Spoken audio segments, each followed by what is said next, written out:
Part 5. The Laws of Land and Sea. Moving the law of the sea onto the land. With the Louisiana Purchase, the Roman Civil Code was established on the land of North America via the Napoleonic Code. One of the keys in the Napoleonic Code is the requirement that a family or surname must be chosen and continued from generation to generation. This provided a continuous family name that could later be codified in the civil system and attached to the public person as a decedent estate. The passage and adoption of the Napoleonic Code in Louisiana, as it coincided with the Louisiana Purchase, began the systematic intrusion or overlay of maritime and admiralty law, inclusive of the containment field of the civitas, to be bound to the public codes of civil procedure that was perfected during the next 163 years.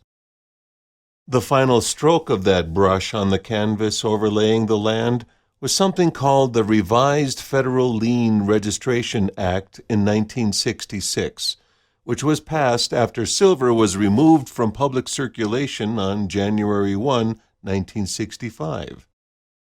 That act was enacted because Congress, being severely compromised, passed the Federal Tax Lien Act of 1966, by which the entire taxing and monetary system, i.e., essential engine, was placed under the Uniform Commercial Code.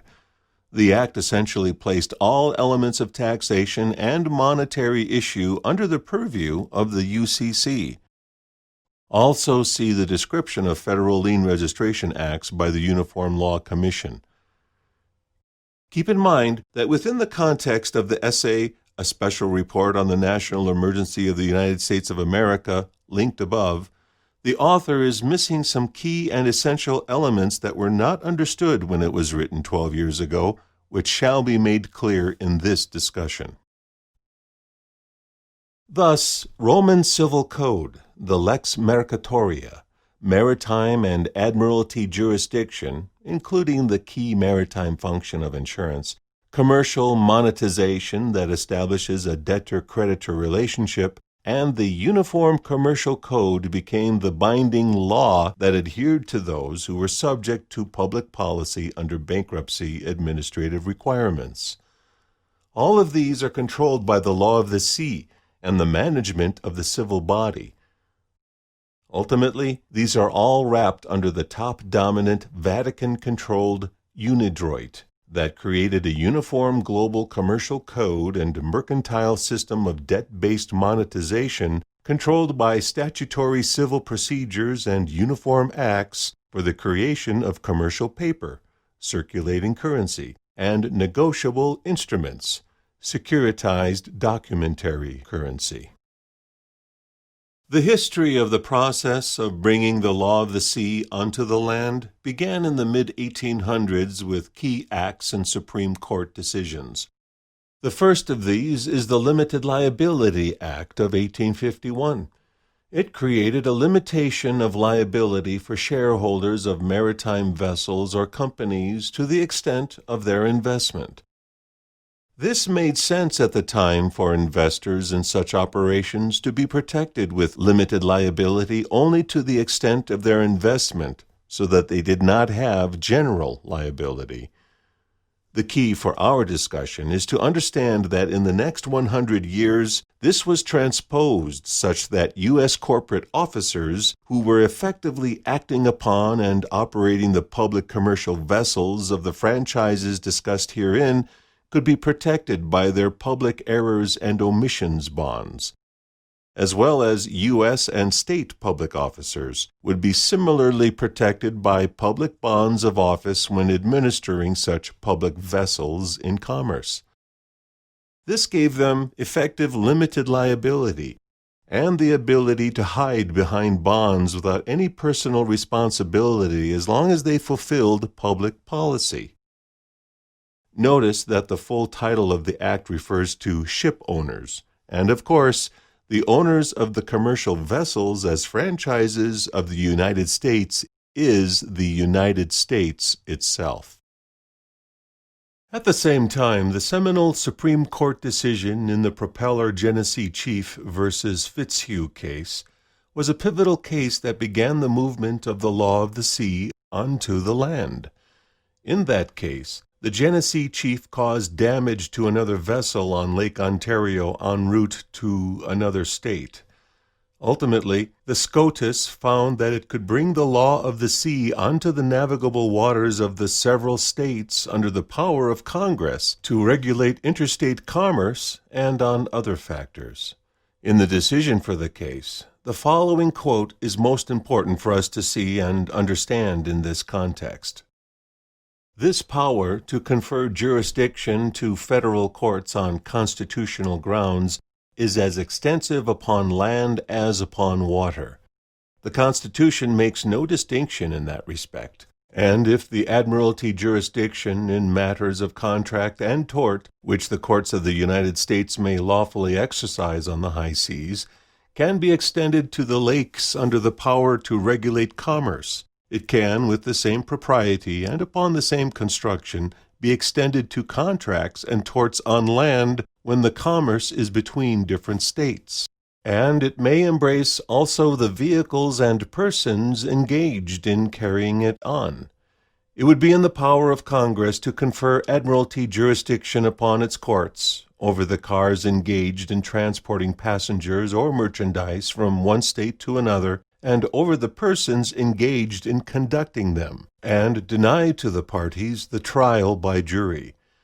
Now the judicial power in cases of admiralty and maritime jurisdiction have never been supposed to extend to contracts made on land and to be executed on land. But if the power of regulating commerce can be made the foundation of jurisdiction in its courts, and a new and extended admiralty jurisdiction beyond its heretofore known and admitted limits may be created on water under that authority, the same reason would justify the same exercise of power on land. Here, in this one case, we have exactly how the United States established a basis to later apply its admiralty jurisdiction to all cars, persons, merchandise, and vehicles operating in commerce on the land. And on this basis, convey the definition of a vessel in commerce unto the person as a franchise of the bankrupt United States under the administrative control of the admiralty jurisdiction of the United States. It also declares that by the application of such jurisdiction, the federal courts have the authority to deny to such persons the right of a trial by jury, because such a right is only conferred upon living men and women on the land free of the constraints of the admiralty jurisdiction thus defined. Following the Civil War, a succession of acts were passed by the military Congress that was in place since the Constitutional Congress ceased to exist upon the disbanding of that body in April 1861. This was when the Southern state senators walked out of Congress, and the body was adjourned sine die, without day to reconvene, which means from that point forward, a proper constitutional Congress has never reconvened since that day. This started with the passage of the federal acts implementing civil rights, the first two creating a holding system for the newly freed slaves to bind them right back into a form of servitude via the 14th Amendment U.S. citizen status for persons born or naturalized into the United States. Prior to this, there were only citizens of the states of the Union who had citizen status of the original United States as private American nationals, and not as federalized United States citizens, keeping in mind that the United States is a federal corporation, not the original perpetual union. The civil rights granted by these acts created a form of privilege as a benefit for the citizens of the civitas, or civil body. Additionally, the private American national status is subordinate to the superior status of a private state national, i.e., private Californian, private Nevadan, etc. At the same time, New York passed its omnibus-styled Code of Civil Procedures that was linked to the Napoleonic Code via the Metropolitan New Orleans. Metropolitan being a title of the Archbishop of the New York Archdiocese, under which all other metropolitan municipalities and jurisdictions are subordinate, in the same way that all judicial systems worldwide are subordinate to the Roman Curia of the Holy See. Concurrent with the Civil Rights Acts were the passage of the 14th Amendment, the Reconstruction Acts, and the Act of 1871 that incorporated the District of Columbia, and other acts through 1878 that perfected the creation of the United States in corporate structure and character. At the same time, the English Parliament across the waters were busy passing the Judicature Acts that merged law with equity, while across the land on the other coast, California adopted the New York Civil Code en masse, which was entirely against its original Constitution of 1849, and prepared to issue a new Constitution, circa 1879, based on said Civil Code that would allow a newly classified citizen resident of the United States to vote in one of the first steps towards a complete federalization and incorporation of the entire federal system. The civil codes thus passed were linked to the Napoleonic Code as a means to ingress Roman civil law onto the previously lawful standing of the people, which would later culminate in the hybridization of all law forms under the federal rules of civil procedure passed in the 1930s. This was all done to separate the two estates discussed above and convert the people with lawful standing into a new status of U.S. person, U.S. citizen, and a bonded surety of a bankrupt franchise. How is the decedent estate bound by the law merchant and commerce? This is the key question to ask. To answer it, we have to go back to ask, what is an estate? For every living man, woman, and child on the planet, there exists an ancestral lineal estate that each has the capacity to claim. It is ancestral because it is derived from our ancestral family line, and it is lineal because that ancestral line, by definition, is our lineage proceeding through time from the past of our ancestors to our current embodiment in this lifetime.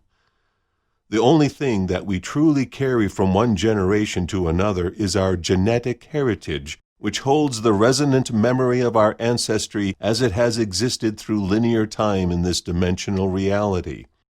Thus, our ancestral estate is ultimately the genetic code, our DNA in every cell of our bodies, as well as the unseen lineage through that cellular DNA to our ancestral origins, physically as well as multidimensionally. This entire topic under discussion is presented with specific context to the United States, but keep in mind that all other nations are also bankrupt corporations that bond their citizens through registration and attachment.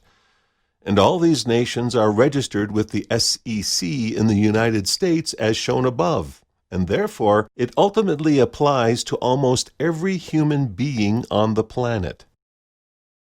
Upon birth, a newborn being is almost immediately processed through a series of steps that turn the baby into a ward of the state and the mother and father into legal guardians rather than lawful parents. As such, the baby is considered a foundling and is considered separated from the underlying ancestral estate and becomes a ward of the state.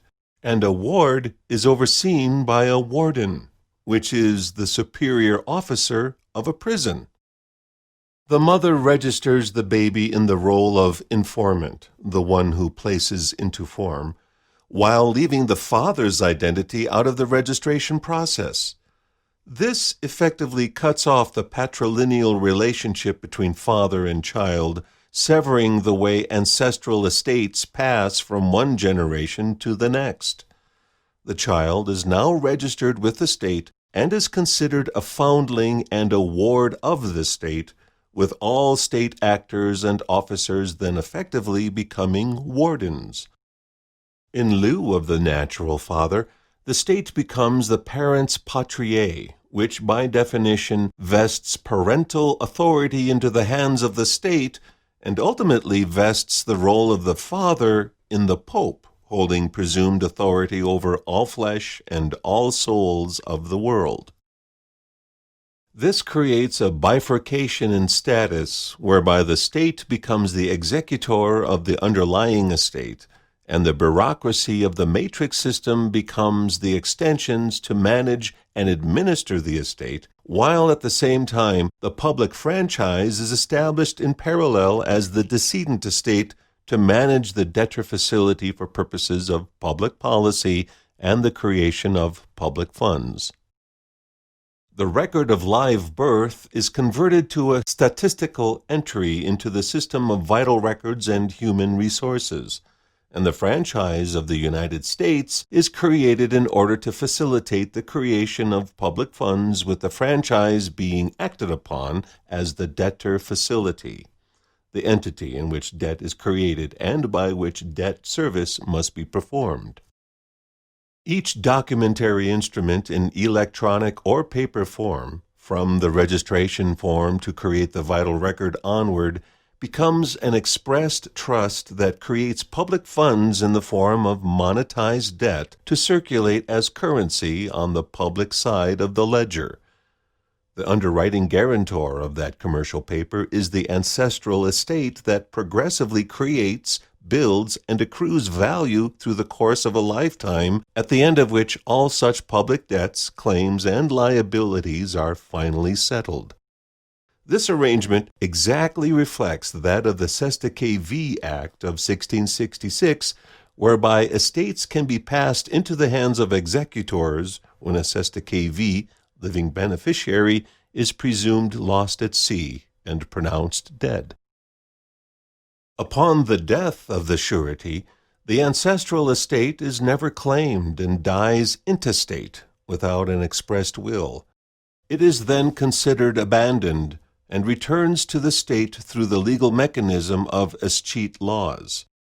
This is how vast amounts of off-book, off-public record, private capital has been built against the bonded debt facilities we operate our lives through in the realm of commerce, by and through which all the evils of the world have been financed, such as black operations, secret space programs, political corruptions, covert intelligence, surveillance, and so much more. In short, this is how we finance our own imprisonment and bondage through the perpetual debt enslavement of our lives. All of this operates and functions through the mechanisms of military occupation, emergency banking, and war powers vested in a centralized system through the Office of the Executive and Administrative Bankruptcy Rules in Admiralty and Maritime Jurisdiction. This is further elaborated upon as we proceed forward in this discussion. In such a system, the occupying force operates under specific rules established by international treaties pertaining to the rules of war on land, treaties of 1899 and 1907, and the nature of military occupation. In these rules, as established via international treaties at the Hague Conventions, the definition of a belligerent, found in Treaty of 1899, is one who takes up arms against an invading force. Later we will see that the use of commercial paper within the federal zone is considered a belligerent act if and when such acts are done contrary to the public policy of the occupying military force. In the 1907 treaty, reference is made to the Duties of Yusufrak, which is a requirement of military occupation to maintain the occupied territory and population within a system of civil order. Translated, this means that the civil population must follow every code, ordinance, rule, and statute, as long as it is considered an enemy combatant under conquest, and if any member thereof takes up arms, commercial paper, against public policy, they can be considered a belligerent and subject to suppression pursuant to Section 4 of the 14th Amendment and later enactments such as the Patriot Act that defines such belligerent acts as paper or domestic terrorism.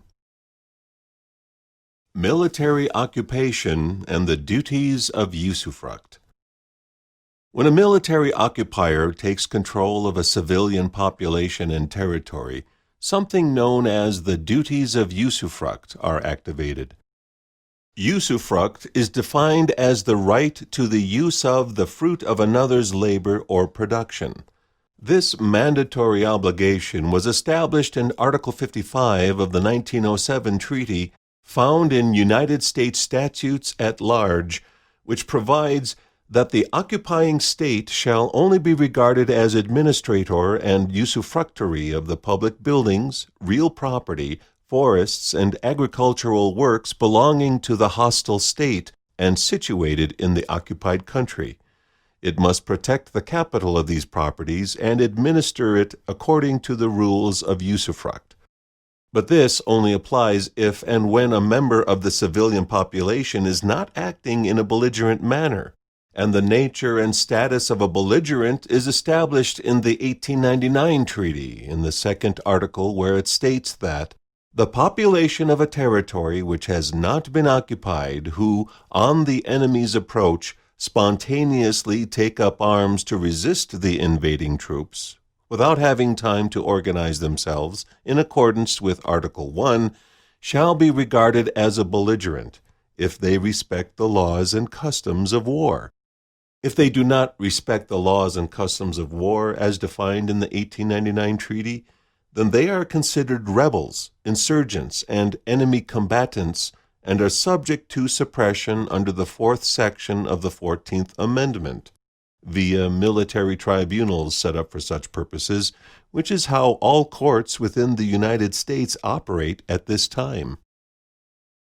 This applies to all who remain in the status of bonded surety to the bankrupt franchise, who have been given license to use the property of the United States and to act in commerce. If one corrects their status to be a private man or woman on the land, then the United States is compelled to act under the duties of Yusufrak as described above. Quote, the occupying state shall only be regarded as administrator and usufructuary of the public buildings, real property, forests, and agricultural works, end quote, and is compelled to do so under the rules of Yusufrak.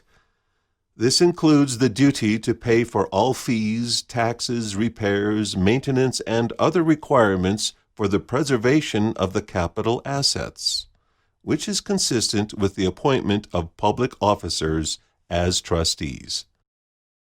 This is important to remember with respect to just what is commerce and why it is considered a field of battle, wherein the very use of commercial paper is considered an act of war and therefore is the equivalent of the taking up of arms to resist the invading force.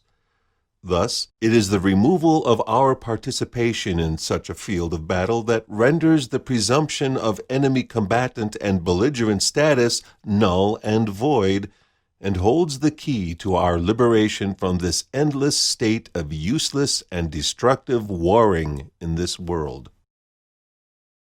Be that as it may, when one remains in the status of bonded surety to the bankrupt franchise, created soon after birth for us to operate and function in the world, we are provided a license to do so, to essentially engage in actions otherwise considered illegal, but only to the extent and as far as we abide by the requisite rules of such activities. These rules are the very codes and statutes discussed above as the Law Merchant, Uniform Commercial Code, and all the tens of millions of federal, state, county, municipality, and local codes and rules for the maintenance of the civil body under military occupation, emergency banking, and war powers. This is how the law merchant and all the rest of it becomes binding on living men, women, and children in the United States and the rest of the world. It is essentially under the same military occupation through the third city-state of the Triple Crown, Washington District of Columbia, which was established for two primary purposes. Number one, to be the military arm of the world system, and two, to be the arbiter of uniform commercial codified systems of monetized debt and securities, the use of which is a civil privilege as defined in Civil Rights Acts and many subsequent codified systems. As previously stated, code is the root of the word codicil, with the latter meaning an additional instrument attached to a will that directs the administration of an estate. Thus, we are confined by our lack of will in the world system to be bound to the rules, codes, and regulations as if they are codicils to our own expressed will for the administration of our own estates.